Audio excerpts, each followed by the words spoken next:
April 14th, 2020, I'll call the Commissioners Court meeting to order. It's our regular session. This meeting is being conducted by telephone or video conference in order to advance the public health goals of safety, distancing, and to slow the spread of coronavirus, COVID-19. You'll see on your screen that there's an email address. If you wish to address the court, you may email your phone number, and at the appropriate time we will call you back.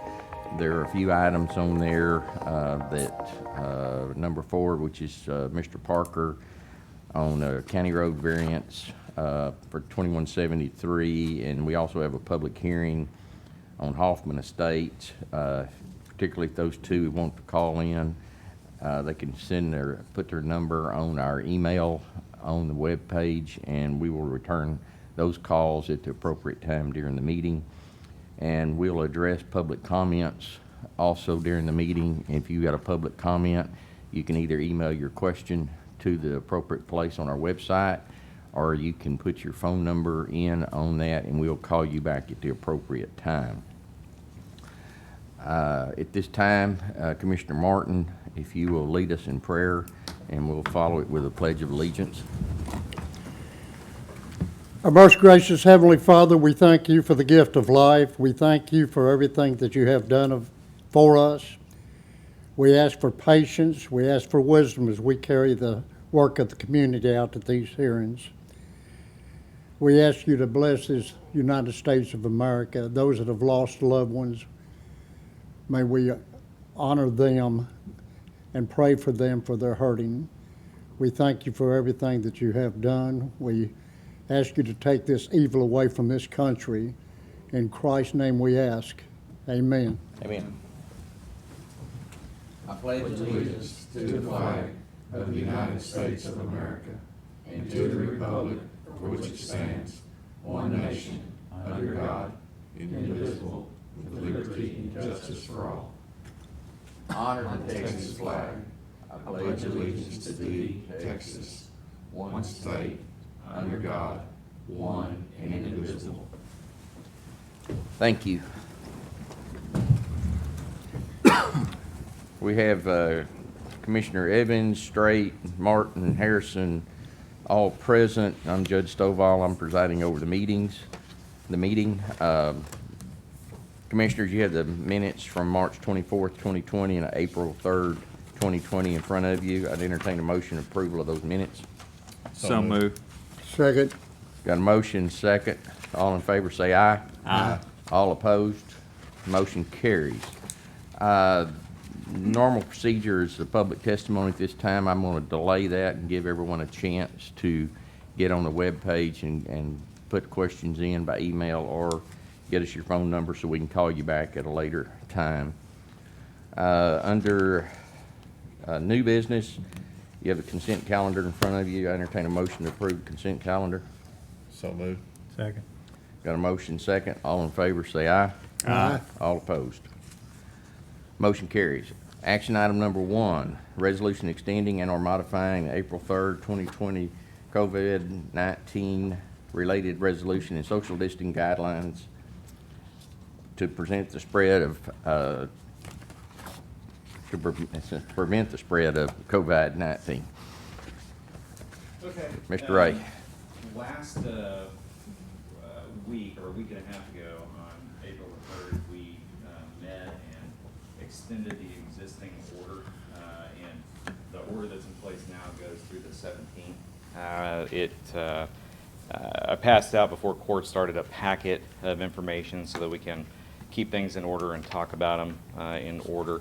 There's several things in here related to the order itself that I wanted to go over. First of all, on page 1, there's the proposed order for today as part of the packet. It's 9 pages long, and then on the 10th page, there's this longer section. This is from the Homeland Security Department, CISA. That's an attachment to the order. So basically what you have in front of you hasn't changed since 10 days ago. or 11 days ago, except for dates are different. And then paragraph 13 is slightly different. That's on page 6. And the way that it's written in the current order, the order makes it clear that the language of that order is subject to a specific governor executive order. However, the governor has made it very clear this week that he plans to issue new upcoming orders, potentially reopening some businesses. And so I changed paragraph 13 to basically say that it's subject to all executive orders that the governor issues that are related to this same set of emergency orders. So it also says that if there is any part of this order that is found to be either in conflict with the executive order from the governor, that the rest of it stays in place, or if it's any part of it's held to be invalid or unconstitutional by a decision of a court of competent jurisdiction, which in this case would be the district courts in Hunt County, then the rest of it stays in place. That's important because there's been a lot of controversy, obviously, surrounding these orders in the past couple of weeks. And so several of those controversies resulted in lawsuits. And so to the extent there's any one line or set of lines that is subject to a lawsuit, like the one in McKinney, or there's another one in Port Arthur, then the rest of the order would stay in place. So we can go over any of the parts of the order, but if you're generally okay with what we talked about last time, the only other thing I wanted to talk about was some specific businesses we have a lot of complaints about, specifically golf, pet grooming, and vape stores. And there are, if the court wants to, it can change the sections related to those. It just can't do anything that is directly opposed to anything in the governor's order. So in your packet, I gave you two. First of all, let's talk about the third document, which is on page 26. That's the governor's order from a few days ago, from March 31st. That is the order that extends the statewide stay-at-home order through April 30th. And so if you decided to make the timing of the county's order match the state order, that's how this is currently written. It goes through April 30th. And it goes through April 30th to remove any sort of confusion related to how or what would happen at the end of our order, which was set to expire on Friday, if the governor's order was still in place. So basically everything that we have in our FAQ and everything that we've talked about as far as the joint application of both the executive order and the county commissioners court resolution, if you adopted it in this form, all of that would stay the same. The couple of pages later, on page 31, there's a letter from the Attorney General that says very clearly that it is an informal letter of advice offered for the purpose of general guidance. So this doesn't actually count as an Attorney General opinion.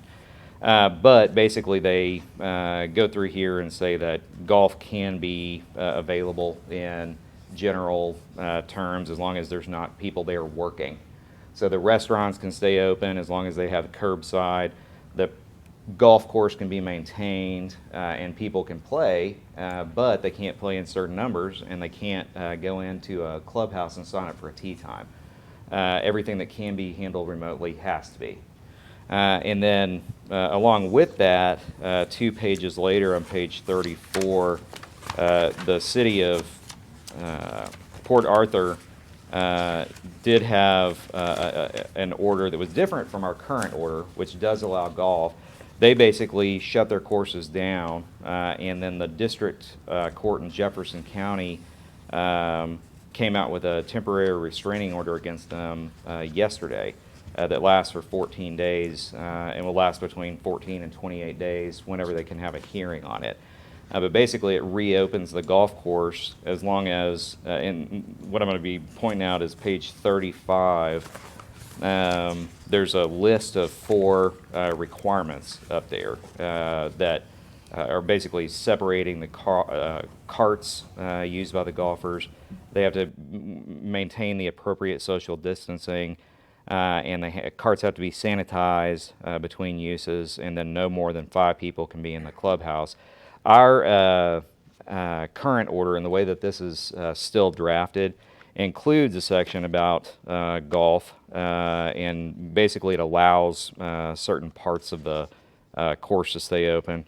And there's nothing that I've seen either in the AG letter or in this lawsuit that would lead me to believe that we need to change that section. Yes, sir. We added on in reference that they could rent. I believe somebody called you in reference to this, that they could rent golf carts, but they had to be cleaned between each rental. That's what we have. And that's what That's this what we says. have in the FAQ. Yes. Yeah, And that's right. what this says too. Yeah. Okay. I advised the gentleman to contact you if he had any questions. I think he did. Yeah, and basically when people contact me, I'm not giving anybody legal advice or Yes. opinions. I'm basically directing them to the FAQ. If it's a question that's been answered before, then I can talk to them about what's on the FAQ, like certain other stores, can they stay open? Like clothing stores, and they can't. Or fishing is a question we get a lot, and they can do that. And so, but the long and short of the golf issue is that we can stay with our current language in this order and our current FAQ, and it won't be a violation of anything that the state has issued so far. Good enough. Thank you. So, I got a letter yesterday, or sent to me this morning. It was sent out yesterday by Clay Jenkins, Dallas County Judge, on this very subject of the golf courses. And it lists 12 things that have to happen, which are almost identical to what we've been telling everybody. So there seems to be consensus of a lot of the counties that they're allowing to play. They're limiting the number of golfers. They're limiting, the golf course use. Under the Dallas order, it says it's for privately owned carts only. Or if they rent one, they have to rent one cart to one person permanently. It has to be a permanent rental agreement, which that's the only difference in what we've been saying versus what Jenkins is saying. The rest of it's pretty much the same. They got to remove everything that could be touched by others. So it follows right along with this lawsuit pretty much and what we've been telling the public. So I feel pretty good that we're in line with everybody, best we can. yeah. One thing that if the court wants to, it can take out is paragraph 6, which is on page 6. That's a limitation on toilet paper purchases of more than one package at a time. I haven't really had any sort of chance to talk with any of the people who sell toilet paper around here, but from the couple of times I've been at the grocery store, they were full every time I went in, and that could have been just because I got there at the right time, but I'm not sure if that's really a problem anymore. So if we know that it's not a problem, then I'd advise to take it out, but I Last I don't knew, know. the stores were limited it even before we did this. Yes, definitely. I don't know if they still are. I don't go to the grocery store, but Some of them are limiting certain things, but I didn't see a limitation, at least in the Walmart neighborhood market, on toilet paper, but I didn't look very closely.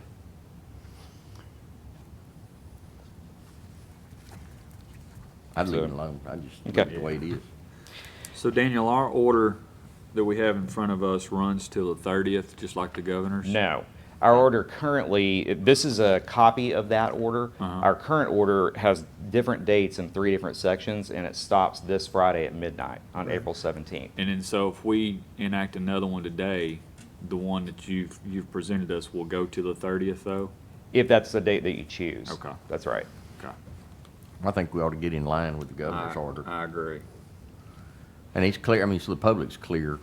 If we didn't do anything on the 17th, the governor's order still stands. It really wouldn't change a whole lot of everyday life for the public.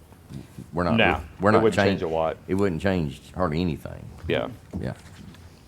We get that question a lot. Why don't we just cancel and everybody go back? Well, it doesn't work that way. The governor's order still is out till the 30th, which is basically the same as our order.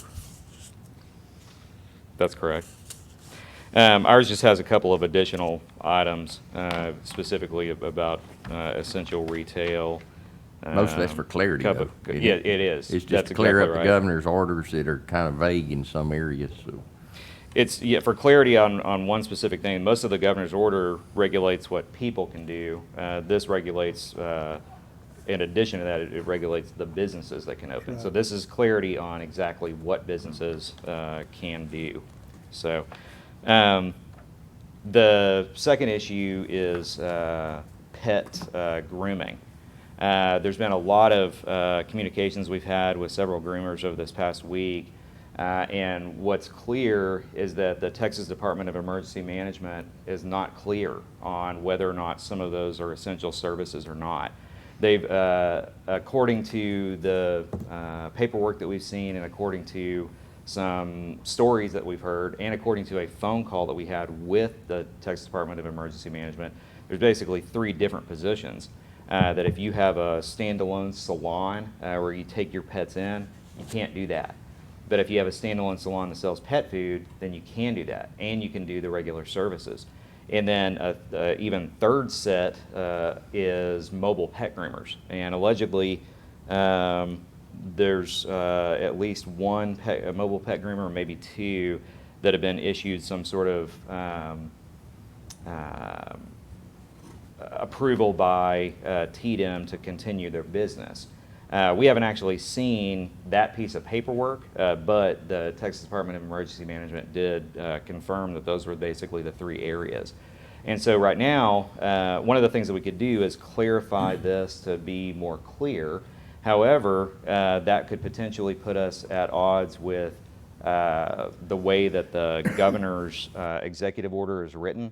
And so instead of doing that, instead of bringing changes related to that specific item, I basically worked with Bobby to file like a general request for an attorney general opinion.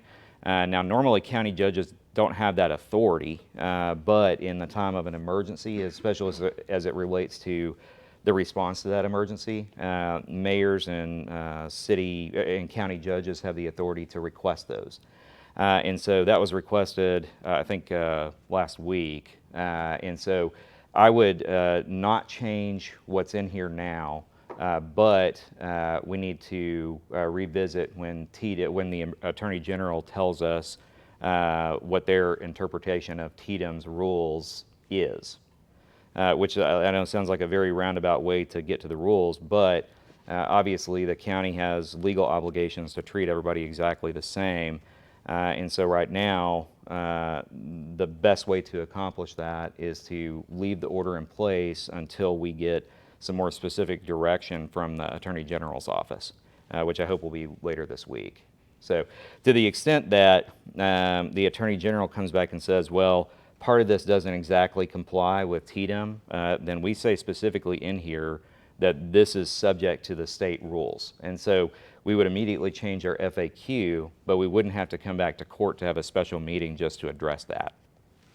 Is that how it's worded in your mailing, Daniel? It's not specific. The pet care is on page 3 under G, I think 1 through 4. And it talks about, in G1, it's talking about things that are essential to the health of pets, including essential tasks for their health or safety. And so that's one of the controversial things here, is a question about whether pet groomers actually do anything that is essential to health and safety.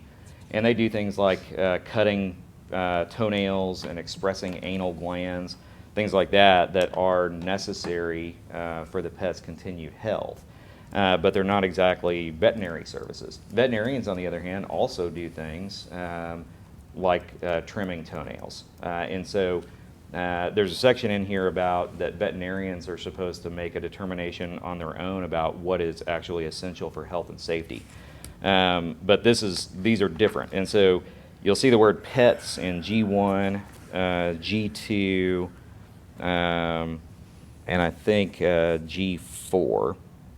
And so basically, the way that this is written would allow us to do exactly what TDM is saying. Right now, we basically said that based on the information that we've received in writing, including an email that we did see from TDM saying, no, this is not essential, we have the FAQ set to say that it's not essential.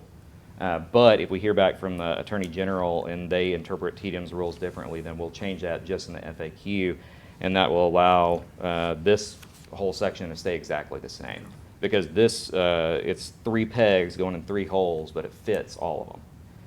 And so it's, unfortunately, it's a matter of interpretation just because we're not looking at one document, we're looking at 6. And we have to make everything work through all 6. Yes, sir. There was there was a reporting that there was a dog with COVID-19. Now, did they decide whether it's transferable or not, or do you know? I don't know. I don't know. It wasn't in our county. It was not our county, that's Yes. correct. Yeah. Yeah. Let's don't start that. Yeah. I don't know what the answer to that is. I mean, certainly any business that opens to the public in any way is going to have some exposure. That's a possibility. And so if it's possible that COVID-19 can be spread through animals, even if, the virus gets on their pet fur, and when they're shaved, little pieces of fur go up that can infect people, that may be something that happens. Obviously, none of us have any sort of training about that sort of thing. And so I think we need to rely on the health department and the health advisory board, which is going to meet today, actually. We're going to meet today to go over reporting and other things like that. And if there is if they come back and say, well, this is a dangerous thing that needs to be stopped, then we'll have to come back and revisit that. But I don't know the answer to that today. So the last sort of controversial thing that's come up is vape stores. I had a call yesterday with a person, and they said that they want to be called for public testimony today. I have that person's number. She runs a vape store down in Quinlan. And then there's another, at least one more public comment that has a phone number and a comment along with it. So And we'll be taking comments. If anyone wants to address the court, they need to get on the website real quick and let us know that if they're going to Yes. comment on this subject. and go to that email address. And currently I only have one email from Saturday. But there's no, and one just came in, so I have 2 of those phone calls to make when it's time. Okay. Well, I just want to make sure the public knows if Yes. you want to comment on this particular subject, you need to let us know by email. Okay. The email address is up there. Email address is up on the website, so email that right quick and get your question to us so we can hear from you. Okay. I can take any questions that you've got, but otherwise, everything I said about this last time still applies. And it's drafted up, ready to go to approve in this form today if you want to, and you can make it go through any date that you want that's in the reasonable future. But it certainly does seem to make sense to, if you're going to extend it, to do that through April 30th. That will give you an opportunity on at the next meeting on the 28th to readdress it at that point, because I guarantee you there's going to be a lot of information that comes from the state regarding rules and enforceability, but most of all regarding the need for this. And we don't know at this point what that's going to be. There's a lot of talk, but nationally and statewide, that there's going to be changes coming April 30th. So, I think we can expect that come May 1st, the rules are going to be different than what they are today. Just nobody knows yet what guidance they're going to give us or mandates they're going to give us. Mm-hmm. And we are looking at this every single day, multiple times per day, because there are multiple legal changes that come out literally every single day. There's guidance from different state agencies and different federal agencies, and we are part of a lot of different listservs of attorneys that discuss that, both professionally, people who work for the Association of Counties and the Texas Municipal League, and then also among a group of about 500 or so municipal attorneys that I do training with every year. And so everything that comes down, we're looking at the application of that to everything else that we're doing, which is very complicated because you're looking at, if something comes down from the AG related to the enforceability of a order issued under Chapter 418 like this one, then we have to look at not just in general, what does it say, but what does it say about each little item? And then secondarily, what does that mean for enforcement and finances and business getting back to normal just in general? So to the extent that something comes down that makes a large portion of this illegal or improper under the AG's interpretation, then we'll handle that by either having another meeting or I'll send an email out to the commissioners, and then we'll just simply update the FAQ and probably issue a press release so that the public would get notice of that. Okay, Commissioners, any questions before we start taking public comments? No, Daniel, I'd really like to tell you how much we appreciate your hard work and your staff's work and through all of this guidance that you're giving us. I know it's complicated and we're splitting hairs in some cases and the interpretations are hard to get through, but thank you for all your hard work and your staffs. And Thank you. Thank your staff for us, please, sir. I will. Most definitely. Danny Wright, you're suggesting April the 30th at 11:59? Yes, that's right. So it go all the way through April 30th, and then on the 31st, or I guess is May it the 1st. May 1st, Yeah. then it would no longer be in effect. So. And we I've don't got, need a legal opinion if there's 31 days in April. Yeah. Let me see, Jim. There's 30. Lord. Okay, I've got two people that we can call if y'all are ready for that portion, or I can answer any questions about the language that's in here currently. Let's get to public comments. Okay. The first is from Wilma Byers.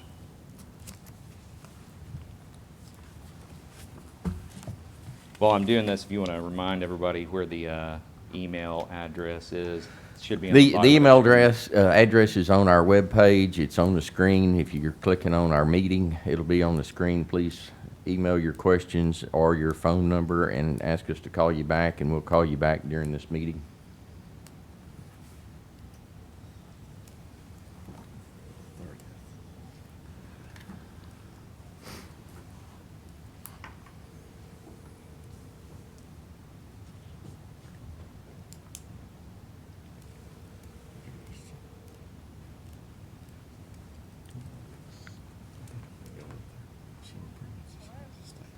Hi, my name is Daniel Ray. I'm the Hunt County Civil Attorney. I was calling for Wilma Byers.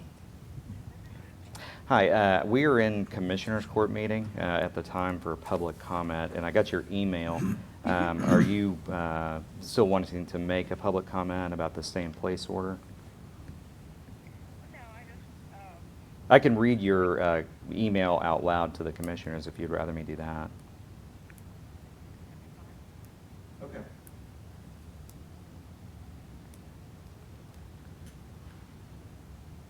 Well, I can't, I either have to read this out loud or put you on speakerphone and let you make comments to them. Hey, we can do that either way if you like. I think they'll very, very clearly understand your position.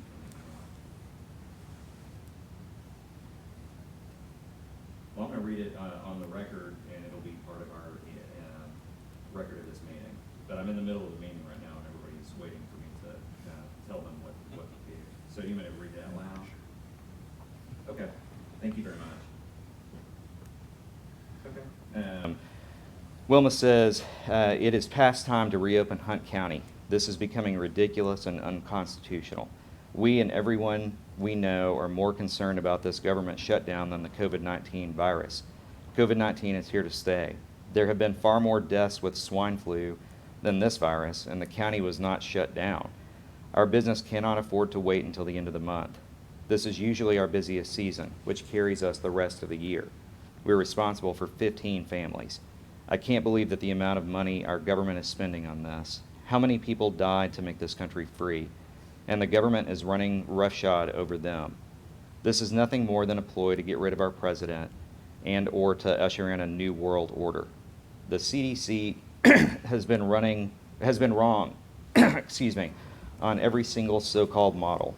I am sorry for the families that are experiencing loss, but we will be experiencing the loss of our country as we know it. This is Wilma Byers. Okay, I've got two other emails. The next is from Carrie Simmering, who did not provide a callback number, but this is a short email. Do y'all believe that this order is commensurate with the actual threat in Hunt County? It is my opinion that making people stay at home and wait for government checks is un-American. Also, Hunt County is not Dallas County. I wouldn't try to line up with anything Clay Jenkins suggested. Also, I vote in every election. Carrie Simmering.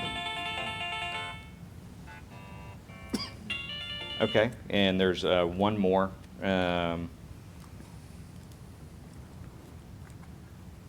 This is from the lady that I mentioned earlier with Vapor Train, and her email or phone number is not on this email. Let me look it up from yesterday's email.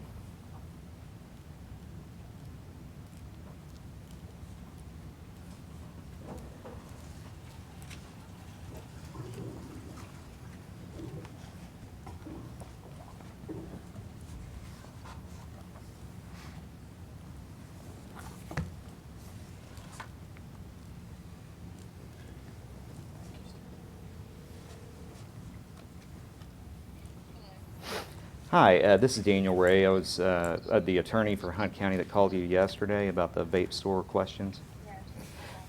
Okay. Do you want to make do a 3-minute public comment to the commissioners? Okay. I'm gonna put. Okay. Could I get you to do me a favor and turn the television or the computer all the way down so we don't have feedback? Okay. Thank you. I'm going to put you on speaker. If you'll say your name, and I guess you said your husband wants to make comments as well. Okay. Do you want to talk at the same time, or do you want 3 separate 3-minute Comments. Okay. I'm going to take you off speaker and then ask you to say your name, and then I'll start the timer. The commissioner's not going to be able to answer questions because they're not allowed to do that in the Open Meetings Act, but I can certainly listen to your comments, and then they'll go out onto the live broadcast that you're watching. Okay, thank you. All right, you're on speakerphone.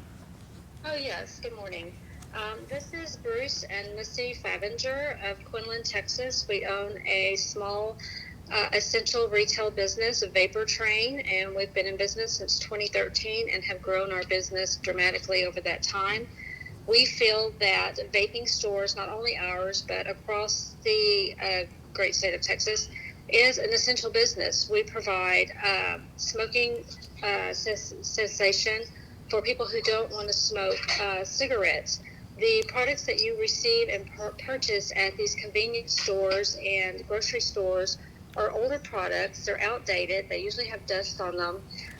We provide e-liquids and coils and batteries and everything that is essential for our customers to continue to vape legally without having to go back to smoking. And some of our older customers who can't reach out to us and purchase these products are scared that they're going to go back and pick up a cigarette because the vaping industry is an essential to their health and to their daily way of life without having to smoke actual cigarettes. So we feel, and even before Walmart started doing this, I think like 10 days ago, putting up their markers and their screens and having their employees wear masks, we were doing that. We were doing curbside service had a station set up for hand sanitizing. For our workers had masks, and we were able to conduct business safely. And we were doing that before even Walmart. I mean, even Home Depot. Had to run in the other day. My husband did, and half the store wasn't even wearing. The employees weren't wearing masks or gloves or anything. And we've been doing that, and we rarely have 6 to 8 customers come by our store in an hour because it's a quick business. It's in and out, and there's no loitering. There's no hanging around. People get what they need and they leave. So we feel that this is totally essential to our community and to the health of our customers. Okay. You have about a half minute left if your husband wanted to make some comments as well. It's probably best he doesn't at this point. We're just so frustrated. Our business brings in $5,000 to $8,000 a week, and that's a hard blow, a hard hit to be closed for a month and further than that. We employ 3 employees. We can't even get unemployment for them quick enough because it's a lot of money going through the store, but it's not like a get-rich thing. But it does provide a huge economic stand for the community and for ourselves. It's enough for us to live and be able to pay our bills. But after 6 to 8 weeks, it's going to be devastating to us and our Okay. employees. Thank you very much for your comments. I've got to go to the other comments now. Thank you, though. Thank you. There's been a couple of other comments that have come in, or questions.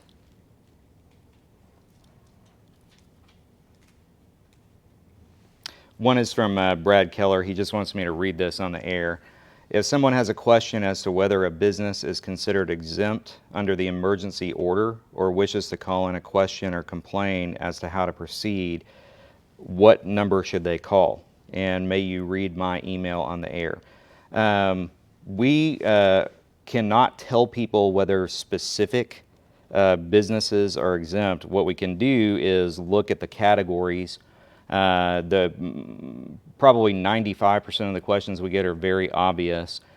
Sometimes, like with golf and with church and other things that are more specifically explained in the resolution or in the FAQ, it's not something that we're able to give. It's basically like giving legal advice, and we can't do that because the way that this is set up is as a rule that is criminally enforceable, and criminal enforceability comes in under a Class B misdemeanor, which can give you, if you violate it and meet the requirements for prosecution, then you can get up to 180 days in jail and a $1,000 fine. And so that would be, any prosecutions would be up to the county attorney, the elected county attorney, Joel, to bring charges under. And so we, county, which is in charge of drafting this, can't then give legal advice to people who may be subject to criminal violations if they violate it. What we can do is get questions about large, or about areas of business and scopes of business, and then answer those publicly so that the entire public gets notice of it at the same time, and do that on the website. And so to answer the first question about how to get information about that, I would urge everybody who is interested, first of all, to read the FAQ. The FAQ is on the county website under the, there's a very large banner at the top that says COVID-19. That's the general COVID-19 updates, like how many people are sick and how many people have passed away. Underneath that, there's a second very large banner that says County FAQ. That's where the FAQ is, and we've been updating it constantly. Every time we do new research because of a question, it's in that packet, in the FAQ. And so that's the first thing they need to do. However, if it doesn't say specifically, and there's definitely going to be some situations where it doesn't say, then there's a portal at the bottom of that page that goes directly to my office with questions. legal questions about the legal meaning of certain sections. So we don't give advice on the phone. We do sometimes tell people, especially people who call in and ask if they can go fishing, since we know the answer and the answer is yes, we tell them yes. But if people ask more complicated questions like, what about Hobby Lobby? Can Hobby Lobby stay open? There was a lot of complaints when they were open, and we did research related to that. And before anything really happened, they decided to close nationally. But there's going to be businesses in the middle that aren't fishing for food and aren't something that might clearly need to be shut down. So those should all be asked through the portal. And as far as complaints, Brad says, if somebody wishes to call in a question or complaint as to how to proceed, we don't do questions because we've got obligations to maintain records of every single thing that we do under the Open Meetings Act. And so we're certainly not answering phone call questions about that. Sometimes people call in with simple questions and we'll call them and say, yes, you can go fishing. But questions need to come in through that item. Complaints need to go to whichever law enforcement officer or department is going to be handling things in that area. So if you're in the city of Greenville, those would need to go to the Greenville Police Department. If you're out in the unincorporated part of the county, it'd need to go to the Hunt County Sheriff's Office.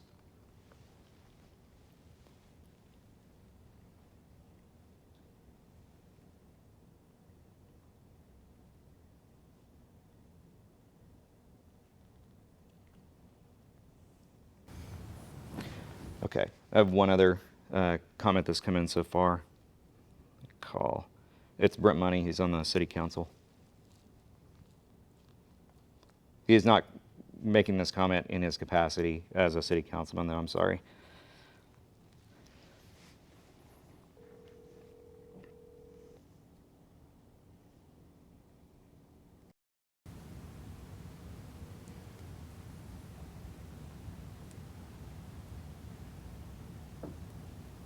Hey, it's Daniel. I got your comment, and we're in the public comment section right now. Are you ready to make a comment? Okay, I'm going to put you on speakerphone if you'll just say your name, and then Amanda's keeping the time. I'll let you know when 3 minutes is up. I said earlier that you're on the city council, but I made it clear on the record that you're calling in as a private individual, not a councilman. Is that right? Okay, great. Thank you. I'm going to put you on speaker now.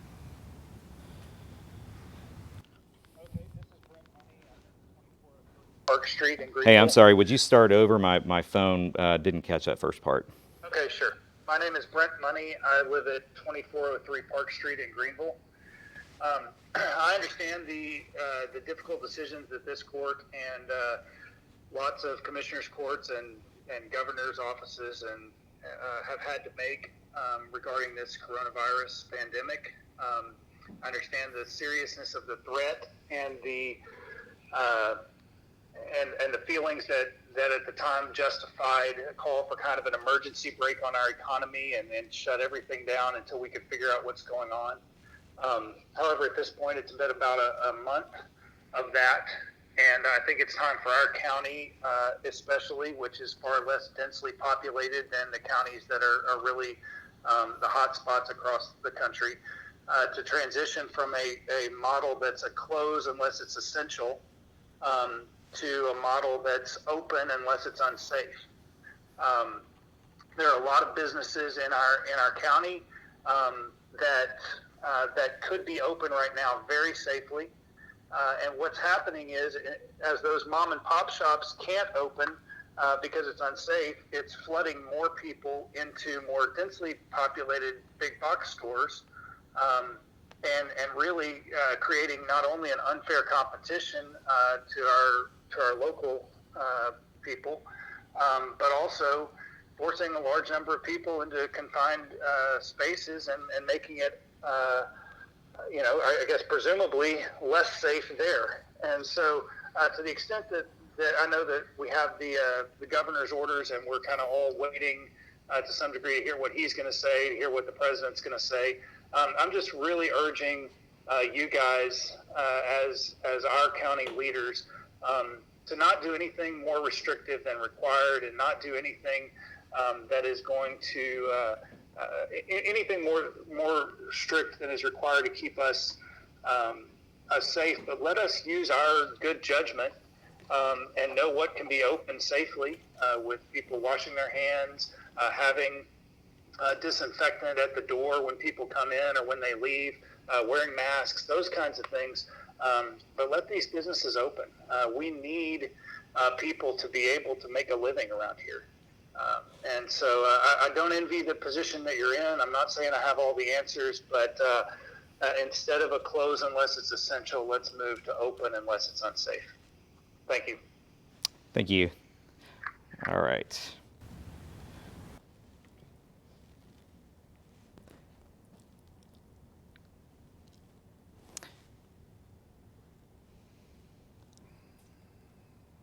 The an email that says Vapor Train, which is I think the lady that we spoke with earlier. I think that's her email address, but I'm not sure. It's just a couple of lines, so I'm just going to read those out loud. We, being a vape shop, are an essential business. We can safely conduct curbside service and keep our social distancing. We have in place, even before big box stores, to keep our customers and workers safe. What is sold at convenience stores is old and outdated. That's the end of the public comments that people have made to this website. Okay, this time we'll close the public hearing then. Commissioners, got any questions, comments? Since this is on the agenda, we're not allowed to talk about those comments, Daniel, since it is on the agenda? No, I mean, when you're doing discussion, you can certainly talk about any of the comments. can't reply back 'cause to we them, can, yeah. Yeah, we can't reply to them directly, but we can talk about the content of their comments. Just, I wanted that for clarity in case anybody had a comment, so. Sure. Anybody got any comments, questions, or thoughts? The essential business list we're using is basically the same ones that the governor's, correct? Yes. So even if we did, it's still limited by the state on the vapor store, correct? That's my understanding. So And we have no control over whether we open a vapor store or not. well, what ours regulates is business, what the governor's regulates is people. But if people can't go out, then their employees wouldn't be able to be there. That's my understanding. Now, when I talked to a couple of vape store owners earlier, they said that other counties were allowing curbside pickup. I researched that online and couldn't find anything that said that. And so I don't know if that's something that they got by calling an individual person at a county or a city and saying, hey, can we do this? And then got an answer that may have been right or may have been wrong. I haven't seen anything to indicate, I mean, certainly vape stores, just as a general item, are not included in the list that have been included by the governor in the executive order, which are put out by the state and the U.S. government. I'd like to say something right here. I'm very proud of this Commissioner's Court and what decisions that we have made. And I understand that, you know, this part of the resolution and all this, and we're gonna go on and advance that to April the 30th at 11:59. But I tell you what, I think we made a great decision on stopping that on the 17th and look and address everything as it is taking place to see whether it needed to be changed.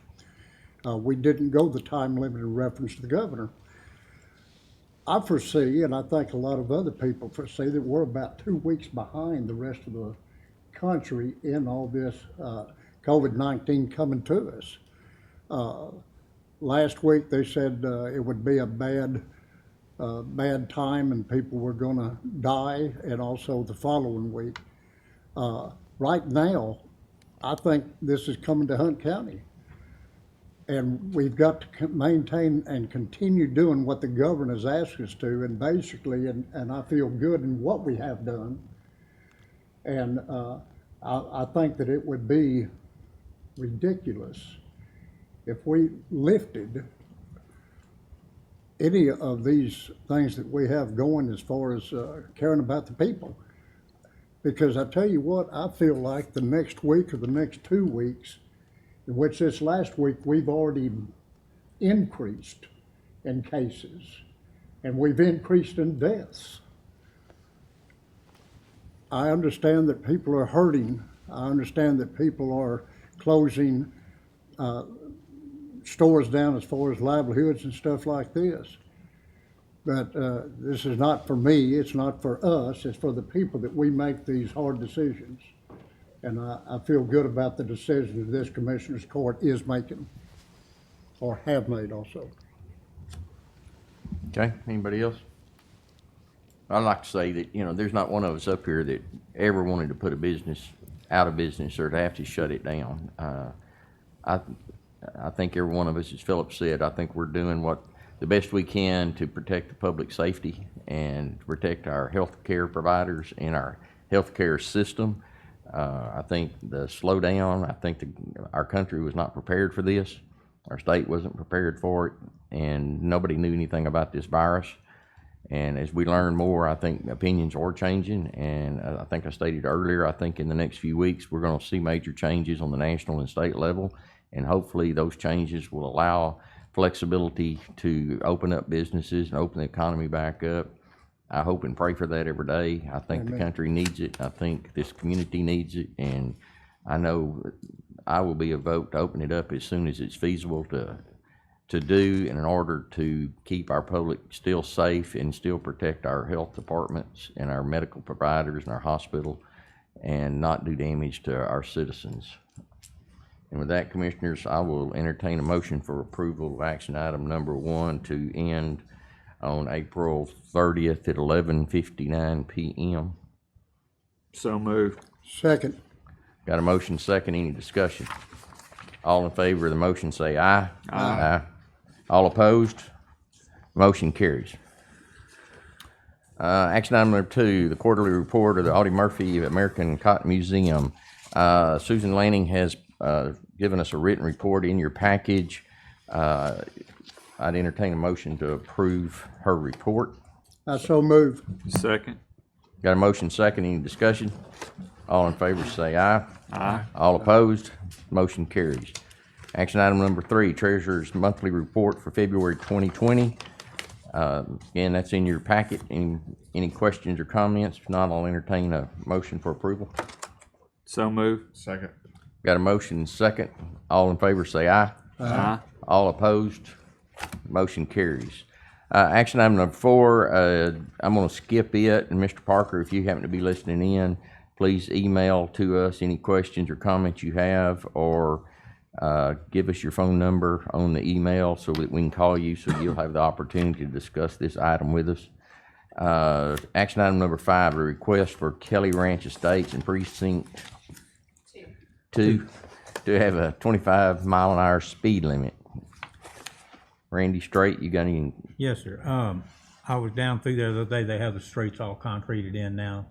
And I drove down in my pickup with, no houses, and 35 miles an hour through a subdivision seems to be awful fast when you're gonna have people out in the streets walking or exercising, kids playing.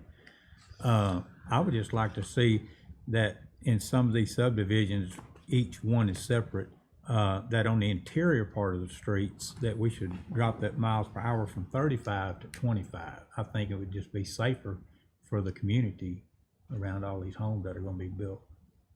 Okay, so our current policy says that all county roads are at 35 miles an hour. Yes, Is that sir. correct? Yes, sir. Daniel, can we can we make, if we're gonna change it, shouldn't we change it to where, of course, we don't have our roads classified, so it'd be hard to classify a road Yeah. without doing it individually, or do we have the power to do it individually? I don't know the answer to that. I have not researched anything about Okay. that. Why don't we I do take- know that last time that came up with the city and TxDOT, that there were some very strange rules about that. That came up several years ago. You know how that access road all the way around town on 30 has like 6 or 7 different speed limits. Right. And the city didn't want that. They wanted one speed limit so that it would be more clear. But we were told we absolutely did not have the power to do that. I don't know on this kind of road whether or not we have the actual power to have a 25-hour speed limit. But I can research that and we can put it on the agenda for the 28th. Well, let's, I mean, just so the court knows, I'm in conversations with Freeze and Nichols in regards to our subdivision rules that we're working on being modified, and in reviewing other ones that they've done, specifically Cook County. They recite a transportation plan for the county, and they have now provided a transportation plan for all the roads in the county, for Cook County. And I've asked them to put together a proposal to bring to this court to talk about doing that transportation study, which then we would have classifications of roads, and it would make it much simpler with the classification of roads to address the speed limit at that time if the court thinks we can wait a few months down the road to do it at that point in time. Your Honor, I know this to be a fact. In the past, you had to do studies in reference to that and bring it before the court, and this Yeah. has to do, in actuality, I agree with you, it'd be better as far as planning rules and regulations for that area. The speed limit in reference to at one time was 30 miles an hour in residential areas. I don't know whether this would meet the definition of residential, but I agree with you. I think we need to go into looking at what's required by law. If it's a new subdivision, Yes. we got a little bit of time. Sure.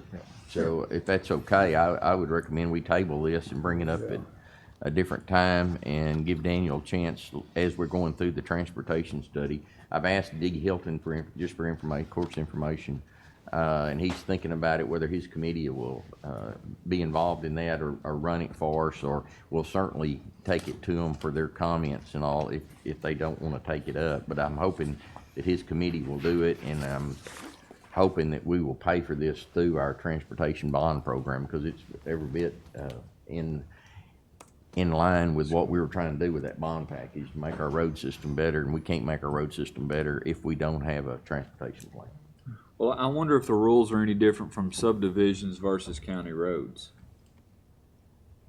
Daniel will have to look it up. Yeah, I'll have so- to look at that, yeah. Yeah. And again, if we can do that all at the same Yeah. time, because Freeze and Nichols may have some of those answers for us too, since they've been through it with other counties. So since we got a little time on this one, I hope to bring that back to the court pretty soon to get started on that transportation study, and hopefully have it done whatever time frame Freeze and Nichols tells us at that time that they can get it finished. So if everybody's in agreement, we'll move on and just put this under old business, or just strike it for now and take it back up at an appropriate time. Daniel, is that, Yeah, we just strike it for now. we'll just strike it for now if Randy's okay with it? Yes, sir, that's fine. Okay. I just wanted to bring it up, make it aware that. No, it's a great point. You know, so- I'm in agreement that we ought to do something about it. I just don't know. I'd like to have a little more information. Okay. Action item number 6, the request to construct electrical power distribution facilities was for Cross County Road 3408 in Precinct 3. Make a motion, we allow this construction with the normal stipulations. Second. Got a motion second. All in favor say aye. Aye. All opposed? Motion carries. Action item number 7 is the replat of Hoffman Estates. And again, if anybody wants to speak to this, to the court, it is going to be a public hearing. If you'll be sure and go to our website, get the email address off of our website and email your questions or your phone number so we can call you back and let you talk to the court at that point in time. I'm going to skip it and come back to it in a little bit. Action item number 8, final plat of Prince Edition, Precinct 4. Make a motion to approve the final plat for Prince Edition. Second, Got a motion second. Any discussion? Not all in favor of the motion say aye. Aye. All opposed? Motion carries. Action item number 9, the acceptance of high bids received on resale properties as follows.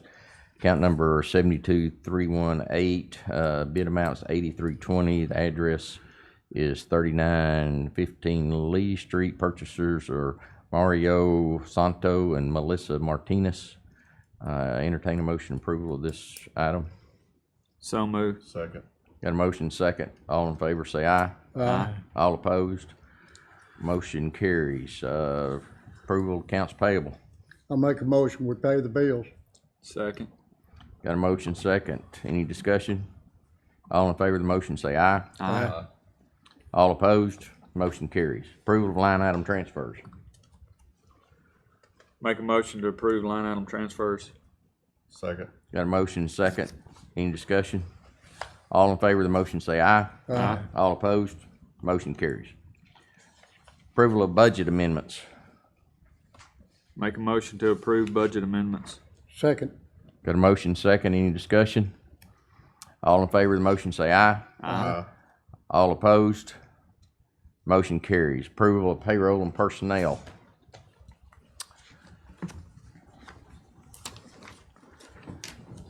Kobe Pardue, Department's the jail, effective date 4/22/20, is resigned. Sean Lucas, Department's the jail, effective date 4/17/20, resigned. Richard M. Clark, Sheriff's Office, effective date 3/30/2020, transfer from communication operator to deputy. Make a motion to approve payroll and personnel. Second. Got a motion second. All in favor of the motion say aye. Aye. All opposed? Motion carries. Okay, I'm gonna move back up to number 4, the request for variance exception on County Road 2173 to pave the county road in accordance to the Hunt County subdivision rules and regulations. Has Mr. Parker come in online to? He hasn't returned your call either, has he? There's no other, email, at least on that email address. Okay. I think Mr. Parker's talked to several of us. He owns a couple hundred acres, I believe it is. Randy, you might want to help us out on this. It's in your precinct, but he's requesting, I guess, that he be able to put in a road with 10-acre lots and build a road to a standard below our current requirement. I know I've had discussions with him, and I have been concerned about whether he even has proper access to the property. It's questionable whether or not he has the right, or if other people may have the rights, or what the status is. And to my knowledge, he's never given the court anything to tell us if he even has good access to the property, much less to waive any exception to our pavement requirements. My position is, I don't think we should. We got enough of the private roads and enough rock roads and all in the county as it is. I don't think we need any more of them, but whatever the court wants to. Anybody got a comment on it? Yes, sir, I do. Okay. I've talked to the gentleman several times. It's from my understanding that early on in the developments that it hadn't gone before the Commissioner's Court in reference to plating. And I also agree with you in reference to the road that is wanting to be put in place. I do not know whether he actually owns it or has a right to have it. I do not know. That's for something an attorney should be looked at, rather than asking myself or any member of this Commissioner's Court. I believe that would be needs to consult in reference to an attorney. I can't answer those questions. Therefore, I'm at very much of a question as you are, sir. Any other comments? That's pretty much said deal. All right. If not, I'll entertain a motion to approve number 4.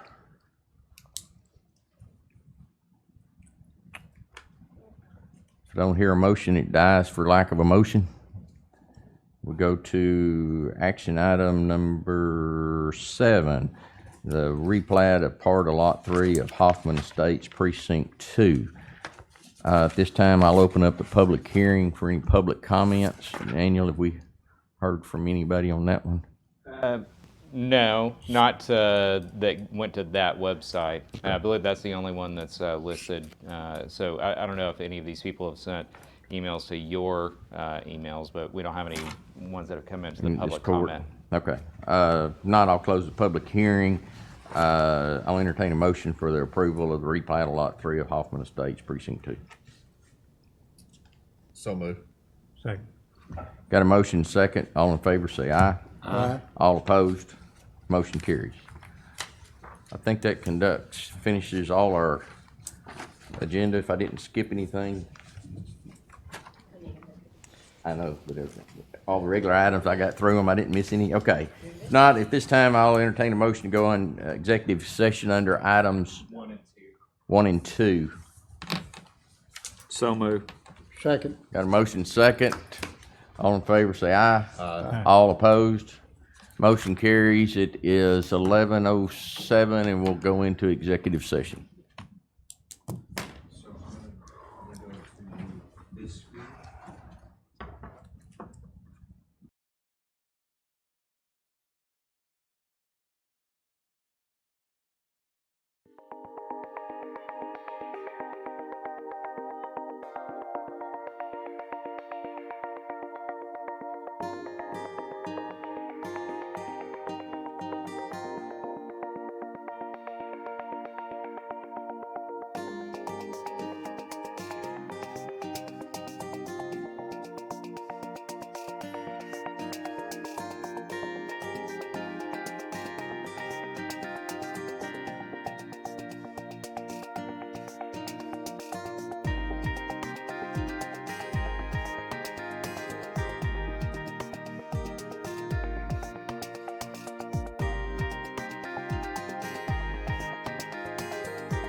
Ready? Okay, it's 11:44. We're back in open session.